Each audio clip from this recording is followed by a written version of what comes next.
बाजार की नज़र कहाँ होगी? रिजल्ट्स, सीपीआई के आंकड़े, भारतीय बॉन्ड यील्ड पे प्रेशर, बहुत सारी चीज़ें, टैक्स कलेक्शन का डेटा बहुत स्ट्रांग है। ये सारी चीज़ें डिस्कस करेंगे। हमारे साथ संजीव सराफ ज्वाइन कर रहे हैं आज, बीओबी कैपिटल के एमडी। संजीव, बहुत बहुत शुक्रिया। 18 और स्वदेश पे आपका स्वागत है। देखिए, बाजार की जो दिक्कतें हैं, नेगेटिव्स हैं, वो तो जग जाहिर हैं। आज आपसे बातचीत में कुछ ऐसी बातें करें जो बाजार शायद इस समय नज़रअंदाज कर रहा हो, क्योंकि इस समय नेगेटिव होना बाजार पे फैशनेबल है। सबको पता है, किसी से पूछेंगे आप, लंबी चौड़ी फहरिस्त आपको गिना देगा बाजार में गड़बड़ियां क्या है। क्यों, मैं कुछ गलत कह रहा हूं? बिल्कुल सही कह रहे हैं। रिसर्च जो होता है, फंडामेंटल रिसर्च, और उस पर ही भरोसा करते हैं इंस्टीट्यूशनल निवेशक, और हम इंस्टीट्यूशनल निवेशक को ही एडवाइस करते हैं, और न कि हमसे डिटेल की बात करें जी। तो आप ये अगर देखें, आंकड़े ही है जो सच्चाई बोल सकते हैं। मैं कुछ आंकड़ों की बात करूंगा। आप अगर आंकड़े देखिए, लास्ट ईयर, गत वर्ष एफआईएस ने 1,30,000 करोड़ की बिकवाली की थी, नेट की बात कर रहा हूं, जबकि डीआईएस ने 1,40,000 करोड़ की बिकवाली खरीदारी की। इस 6 महीने में, अप्रैल से सितंबर तक, 50,000 की बिकवाली एफआईएस की नेट हो चुकी है और 68,000 करोड़ की खरीदारी डीआईएस ने करी है। यानी एफआईएस बेच रहे हैं, डीआईएस खरीद रहे हैं। अब आते हैं लास्ट 3 महीने के, और ये बहुत इंटरेस्टिंग डेटा है। अगस्त में 13,000 करोड़ खरीदा एफआईएस ने। सितंबर में ये घटकर 8,000 करोड़ बिकवाली हो गई। अब ये सितंबर का महीना का डेटा बहुत इंपॉर्टेंट है, आप नोट कीजिएगा। इस 8,000 करोड़ में 20,000 करोड़ की बिकवाली की। और कौन से सेक्टर में बिकवाली की एफआईएस ने? आईटी, जिसमें करीब 9,000 करोड़ अकेले आईटी का था। Oil and gas, metals, BFSI, reality और power.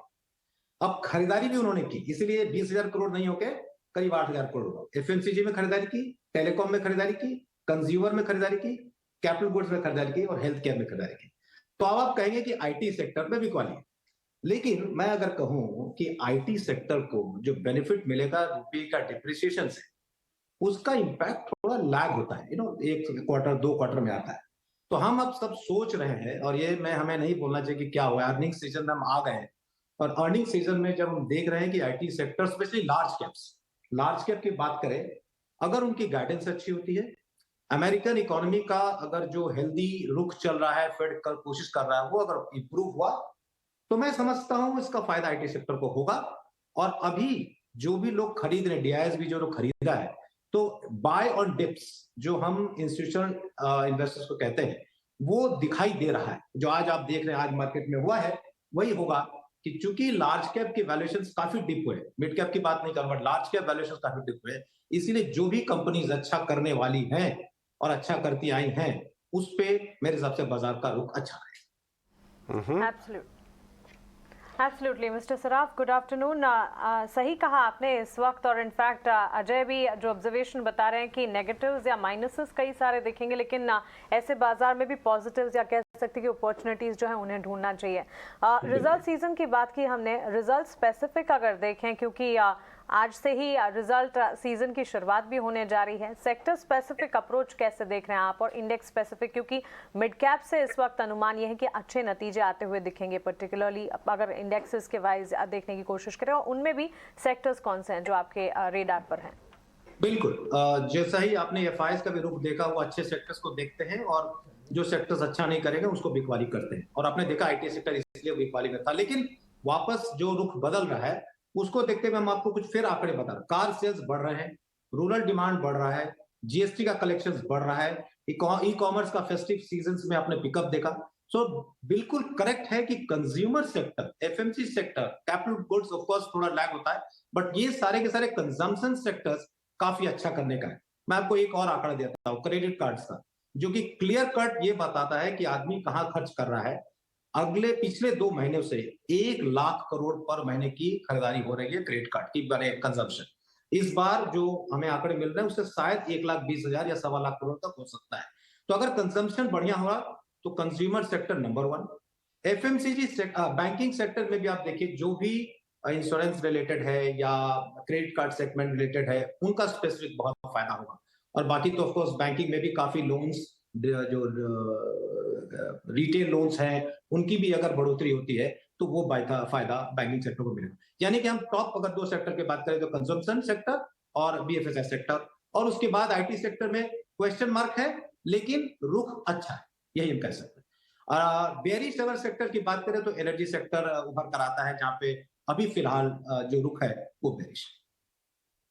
Right, good afternoon mister Sanjeev Priyanka यार, एक बात जो बार बार जिस पर की रिपोर्ट की डेटा भी है ये, क्योंकि इन्फ्लेशन के कूल ऑफ की बात आरबीआई गवर्नर ने भी बोली थी, जनवरी मार्च से आप और फर्दर कूल ऑफ देखेंगे, लेकिन क्या पहला साइन जिस तरह से गोदरेज कंज्यूमर ने, एचयूएल ने अपने एक पर्टिकुलर प्रोडक्ट के प्राइसेस घटाए, तो क्या पहला साइन मानना चाहिए? और अगर ये पहला साइन होगा तो वॉल्यूम क्या एक्सपैंड होंगे? क्योंकि गोदरेज कंज्यूमर ने जो अपनी Q2 का अपडेट दिया था उसमें तो वॉल्यूम कॉन्ट्रैक्शन की बात हुई थी। कैसे देख रहे हैं आप इस सिनारियो को? स्पेसिफिक कंपनियों पे नहीं देना चाहूंगा उत्तर, लेकिन आप कंजम्पशन एफएमसीजी प्रोडक्ट्स पे बात कर सकते हैं और इन्फ्लेशन कूल ऑफ के साइन पे बात कर सकते हैं। बिल्कुल, ये बात बिल्कुल सही है कि जब भी कभी प्राइस रिडक्शन या प्राइस बढ़ाया जाता है, at the same time volume को भी कम किया जाता है, और आपने देखा है कि पर प्रोडक्ट की बात कर रहा हूँ, तो वॉल्यूम ग्रोथ जो है कहीं ना कहीं मार खाता है। और ये, लेकिन ये पक्की बात है कि जो फेस्टिव सीजन्स की जो पकड़ हुई है और जो अपने इम्प्रूवमेंट्स देख रहे हैं, इसको देखना उचित है और हमें ट्रेंड्स देखना पड़ेगा।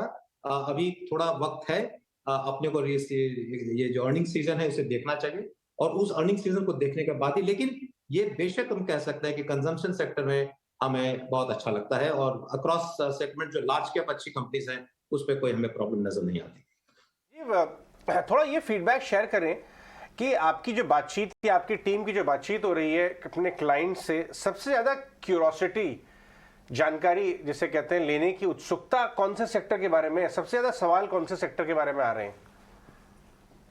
ये तो रोजाना का मैंने कहानी है कि हर सेक्टर पे बातचीत होती है, अगर क्योंकि उनके पास होल्डिंग्स भी होती हैं पुरानी, तो उन्हें रखना चाहिए, बेचना चाहिए, तो ये कहना बहुत बेकार, माने ठीक नहीं रहेगा कि आप सिर्फ अच्छी बातें करते हैं।